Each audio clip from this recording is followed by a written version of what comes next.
Yo, good morning, everybody. How is everyone doing today? I am doing amazing. What is up, my awesomeites? Last night, I actually went to go see Spider-Man Into the Spiderverse. So, this is going to be my review of that movie. If you guys are wondering where I'm headed right now, I'm headed up to HEB to do a challenge with my friend Austin, and that should be posted later on today. Yeah, later on today. It's a $5 and below challenge, so if you guys want to see that, please head over there to that video. And yeah, let's do this review of Spider-Man Into the Spider-Verse. Honestly, I get the hype for this movie. This movie was amazing. I loved it. I loved the characters. I loved the animation styles. I just loved this movie. I don't really like to harp on bad complaints about movies, so let's get the one complaint about this movie out of the way. Obviously, this movie had a bunch of characters. I think that was one of the flaws with this movie. It had way too many villains. I think if they just stuck to 3, and I know there were like 5 Spider-Man, I get it. You had to fight. You had to have a villain for each Spider-Man. But if you just stuck to 3 villains, maybe even 2 villains, and they were very, very strong villains, then you would have been good. You would have had, a reason for all the Spider-Men being there. Yeah, I would have kept Kingpin because he actually was a good villain and needed for the plot. And I would have also kept Dr. Octopus because she was a plot point in the movie too. Well, not really. She was a smaller plot point, but still a plot point. The other villains, there were really no need for them other than just other villains for the other Spider-Man to fight. And yes, they all had like a big home invasion scene. Actually, I would have kept Prowler. Scratch Dr. Octopus. I would have kept... Wait, no. Scratch that. I would have kept Dr. Octopus. I would have saved Prowler for a later Miles Morales movie and have him built up a little bit. And yes, I know that they don't know if this is going to get a sequel or not. They didn't know if this was going to get a sequel or not. They still don't know.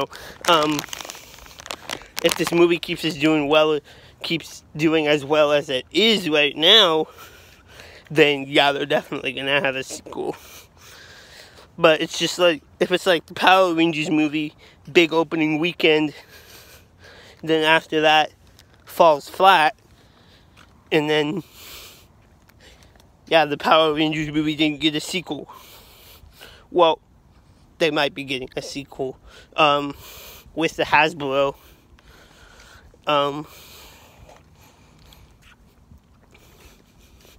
purchase, or maybe they'll make a new franchise out of Power Rangers movie franchise. Obviously, they're gonna make like new seasons, but hopefully they do make a new movie franchise, a new comic franchise. That would be pretty cool. So, yeah, enough talking about Power Rangers. Let's get back to talking about Spider-Man.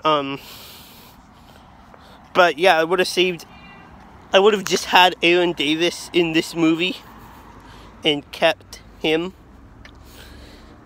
And had him be Prowler in the second movie, or the third movie.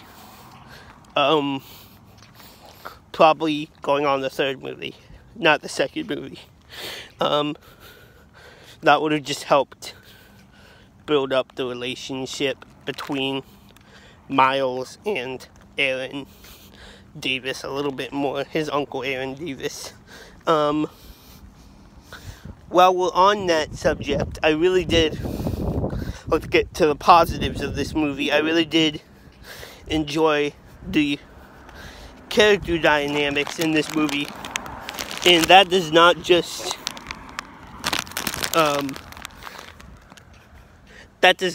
include the Spider-Man, though they did have awesome chemistry. That was not the only awesome chemistry in this movie. Let's just talk about the chemistry of the Spider-Man right now, because really that's the selling point of this movie. There are multiple Spider-Men from multiple different universes. Each of them gets their own. Miles Morales is not the only one that gets a plot in this movie, a character arc in this movie.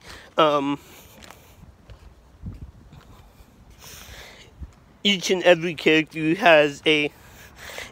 Spider-Man has a defined character trait that you see throughout the movie, and they're each really interesting. What I really thought was the funniest part of the movie was Spider-Ham and his little quips and jokes throughout the movie when he was in there. I think he was obviously the funniest Spider-Man. Spider-Man Noir was the boring Spider-Man. He was pretty boring, but who knows, we might see him again. We might get to know more about him. We know all of their backstories through a very funny, some very funny, and creative ways of showing their backstories through comic books.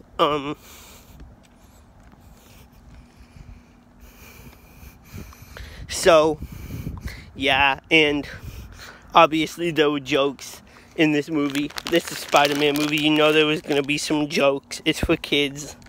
This one is targeted more towards kids, by the way. No one dies in this movie. They're all the villains are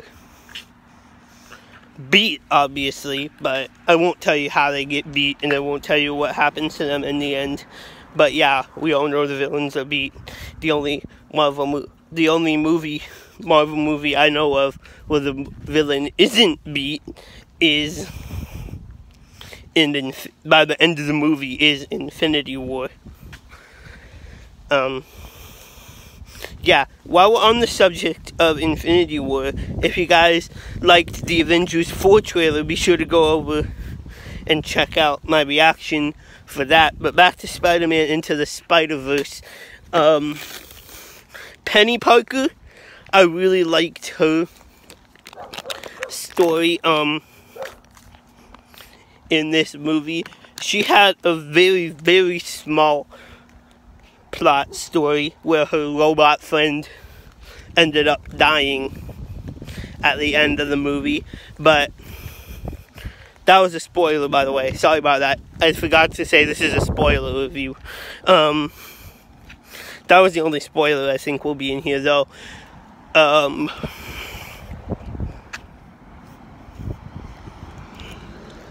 So, yeah. What else was I going to talk about? Shoot. Yeah, the camaraderie between the Spider-Man. I really liked, Peter Parker in this movie. Peter Parker was my favorite Spider-Man. I know a lot of people will argue that Miles Morales was really, really good in this movie, and he was. I really, really liked Miles in this movie, and I do want to see more from his character, and I really do like his character in this movie, but Peter Parker was my favorite Spider-Man in this movie because of the plot that he had. Peter Parker had a very emotional plot. He was trying to get back together with MJ after their divorce. So, yeah, and he was really funny. He was really funny too. You know, they had this really funny and emotional scene whenever Peter saw MJ, when Kingpin was talking about Peter Parker's death. Well, it's confusing because there's parallel dimensions in this. So the Peter Parker from one dimension, from Miles' dimension, died, and then another Peter Parker from another dimension where he didn't die came in. So, yeah, and then when that Peter Parker was at the Peter Parker from Miles' universe's funeral, Peter saw the MJ from Miles' universe, and that was the emotional part of the scene, just him seeing MJ again. And then the funny part was just how they reacted to it, and how each... I really like this scene because it shows how each Spider-Man reacts differently under stress. And it showed... that scene really showed their personalities in their camaraderie with each other. There's a time in the movie when they just kick Miles Morales off the team because he wasn't experienced enough as Spider-Man, and that was really the main plot point for Miles in this movie, that he was trying to become Spider-Man and become better than he was before, because this is a Miles origin story. He gets bit by the spider within the first 15-20 minutes of the movie, but I know that seems like a complaint, but in that first 15 to 20 minutes you get to see his character without the powers. And plus, this isn't like the Hulk or anything like that. He doesn't change personality, so you still do get the personality of Miles when he's Miles Morales Spider-Man, but you really do get to see his strengths and struggles in this movie. One of my favorite struggles is with him and his dad, really. Oh, when I talked about the Spider-Man, I forgot to talk about Gwen Stacy. I can't believe I forgot to talk about Gwen Stacy. She is an awesome character in this movie. Awesome female role model. I know they had Penny Parker in there too, but Penny didn't really get much to do in the movie, so I'm pretty sure more girls will be going after the Spider-Gwen doll than the Penny Parker robot doll. I'm pretty sure more boys will be going after that because of the big giant robot, transformer looking thing. I don't think that robot had a name in the movie. If it did, I don't remember the name. It kind of reminded me of a Sonic robot for some reason. Like one of Dr. Eggman's robots that he uses in final battles in the Sonic games. Yeah, I don't know why, but that's just what it reminded me of. It also reminded me of a Skylander that I saw one time. So yeah, Skylanders and Sonic, that's what it reminds me of. God, I miss Skylanders. Do you guys miss Skylanders? Comment down below if you do. I'm pretty sure Activision shut that idea down. Or, I'm pretty sure the whole Toys to Life idea is dead by this point. Sorry about that, my camera stopped for a second there.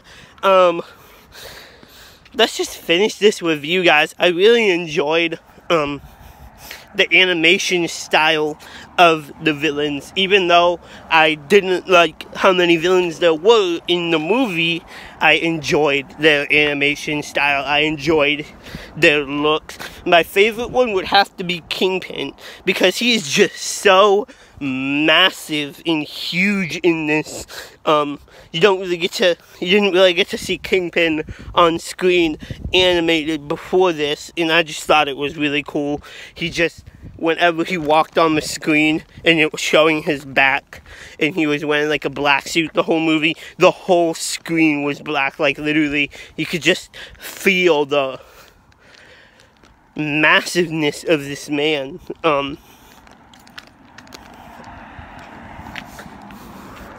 And yeah, I enjoyed this movie. I enjoyed the after credit scene of Spider-Man and Antonio Spider-Man 2099, of him going back to Spider-Man 69, and that was a hilarious scene. And I also enjoyed this Stan Lee tribute.